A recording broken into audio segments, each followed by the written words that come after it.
Assalamualaikum dan selamat kembali ke FTV. Kita teruskan laporan Munich Motor Show kita dengan Porsche kali ini. Hari ini kita nak tengok konsep yang bergelar Porsche Mission R.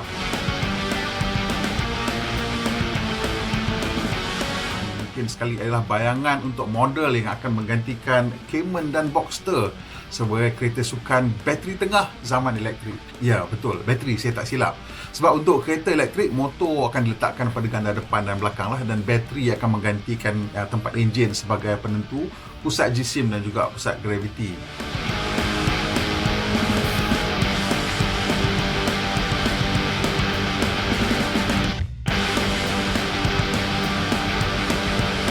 Inilah satu reka bentuk yang sangat padu dengan gaya Porsche yang direinterpretasi untuk zaman akan datang, tapi masih lagi mempunyai iras-iras yang kuat gaya klasik.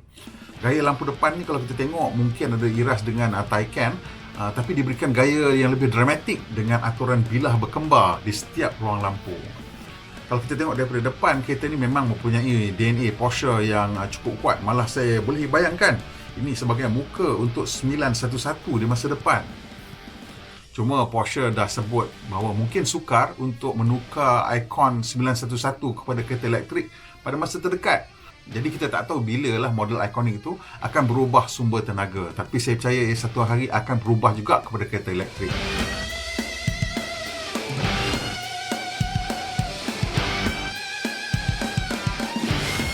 Apapun, kita jangan peliklah jika Porsche berubah angin.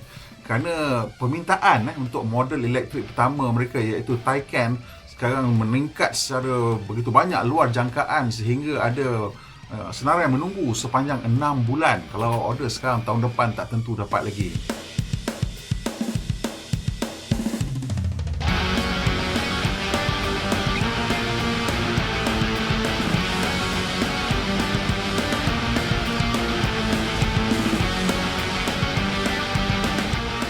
Zuffenhausen sebenarnya terkenal dengan sikap pragmatik mereka. Jangan lupa, mereka ialah jenama sukan yang pertama yang menawarkan SUV Porsche Cayenne, kerana di situ mereka nampak permintaan banyak. Jadi kalau mereka melihat permintaan Taycan mencanak dan permintaan untuk edisi elektrik yang lain juga meningkat mendadak, ini mungkin akan memujuk mereka untuk menumpukan lebih usaha ke arah itu dan mungkin juga akan meninggalkan enjin ICE. Pada saya, Mission R ni bukan konsep yang akan dihasilkan jauh di masa depan. Ia mungkin akan muncul dalam pasaran pada mungkin tempoh 2-3 tahun daripada sekarang. Nanti kita tengok kenapa saya cakap macam tu.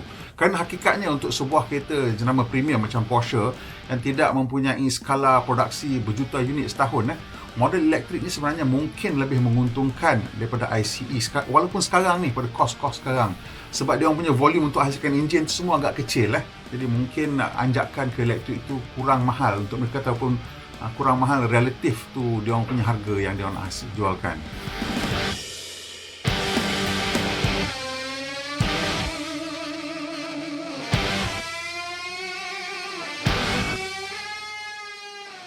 Konsep Mission R ni diberi kuasa 800 kW ataupun 1088 kuasa kuda dan tenaga ni ditarik daripada bateri 80 kWh yang digabungkan dengan sistem kitaran tenaga yang dikatakan sesuai untuk sukan permotoran.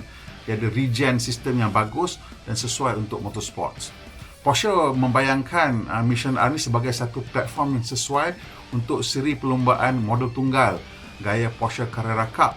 Carrera Cup ni dah 31 tahun. Setakat ni Porsche dah serahkan 4,400 unit jentera Carrera Cup ni kepada pelanggan-pelanggan yang mengambil bahagian dalam 30 siri Carrera Cup yang dianjurkan di seluruh dunia, termasuklah di Malaysia dan di Hong Kong, Jepun dan semua banyak lagi negara.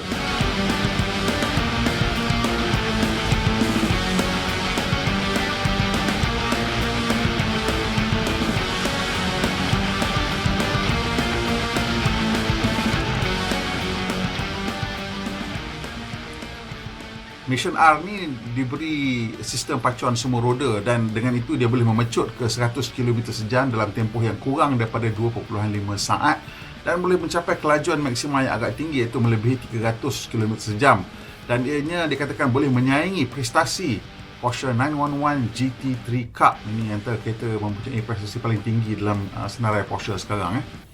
Prestasi ini dapat dicapai dengan menggunakan motor elektrik 320 kW untuk ganda depan dan 480 kW untuk ganda belakang. Jadi sistem pacuan elektrik ni dia memang lebih halus, cara kawalan untuk torque vectoring semua lebih cepat dia bertindak. Ini yang kadang-kadang menyebabkan kereta-kereta ini semua boleh melepasi litar ataupun melengkapkan satu laluan litar pada masa yang lebih singkat dan lebih mudah untuk dikendalikan oleh pemandu.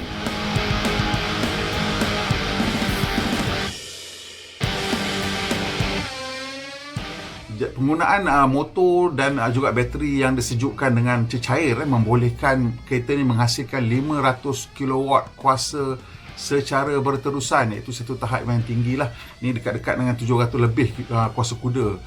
Dia punya plateau dia, bila-bila masa pun ada kuasa ni. Itu banyak tu sebenarnya. Penggunaan sistem elektrik 900 volt seperti yang digunakan pada model Taycan ni boleh menghasilkan sistem pacuan yang lebih kompak dan berprestasi tinggi.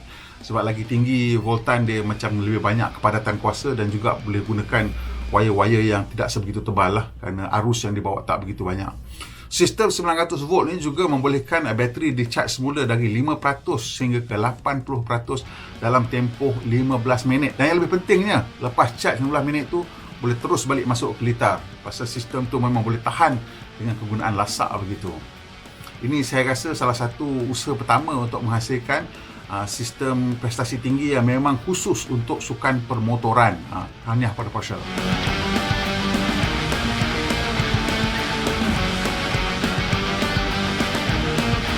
Sistem Aeroactive Porsche ataupun Porsche Active Aerodynamic PAA dengan sistem pengurangan geseran ataupun DRS Drag Reduction System yang terletak pada moncong dan spoiler belakang membantu mengekalkan kestabilan dan juga mengawal tahap geseran udara. Ada satu lagi ciri yang sangat menarik Mission R ni, iaitu dia punya kokpit tu sebenarnya boleh digunakan sebagai simulator e-sports. Saya tahulah kita cocok kita punya PlayStation kat mana ke apa ke dan pasang skrin kat luar, jadi driver boleh praktis dia orang punya driving skills dekat litar kesukaan mereka anytime, kat rumah pun boleh buat. So, saya rasa ini akan menjadi satu ciri yang mungkin akan menjadi ikutan oleh pembuat-pembuat kereta lain. Bayangkan kalau you beli kereta elektrik yang murah pun, kalau semua menggunakan by wire, apa masalahnya kalau dia nak sambungkan kepada gaming system, boleh duduk kat rumah dan gunakan benda tu sebagai game simulator. Dari segi saiz, Mission R ni pendek sikit daripada 718 Cayman lah pada 4326mm, tapi jauh lebih lebar pada 1990mm dan rendah banyak lah. Dia hanya 1190mm. So memang nampak dia punya proportion dan dimensi itu memang sebuah reka bentuk yang agak ekstrim untuk sukan. Tapi saya rasa ini memang boleh sebenarnya bertukar dengan agak cepat kepada sebuah kereta sukan pertengahan lah. Kita tengok dulu Porsche menghasilkan konsep Mission E, kemudian Mission E Cross Turismo dan akhirnya lahir sebagai Taycan dan juga Taycan Cross Turismo. Dan ini dalam tempoh 3 tahun itu dah keluar lebih kurang. So jadi tak pelik lah kalau kita tengok Mission R ni masuk ke pasaran pada tahun 2025. Mungkin sebagai satu kereta lumba One Make Series, tapi saya rasa ianya akan masuk ke pasaran sebagai pengganti Cayman ataupun Boxster ataupun selari dengan Cayman dan Boxster. Porsche akan tengoklah mana lebih laku dan mana yang letak duit. Dengan berita ini saya rasa zaman elektrik menjadi semakin lebih mengujakan dan saya sangat berharap Malaysia akan cepat masuk ke zaman elektrik. Okey, sampai situ aja video kita kali ini. Kalau awak suka, tolong tekan butang like dan kongsikan dengan kawan-kawan. Saya minta idea kat bawah apa yang awak nak tengok, kita akan hasilkan konten. Dan juga kalau boleh tolong kita subscribe dan juga tekan butang loceng supaya dapat maklumat bila kita buat naik video terkini. Pemandu Malaysia, pemandu yang berhemah. Kita jumpa lagi insya-Allah.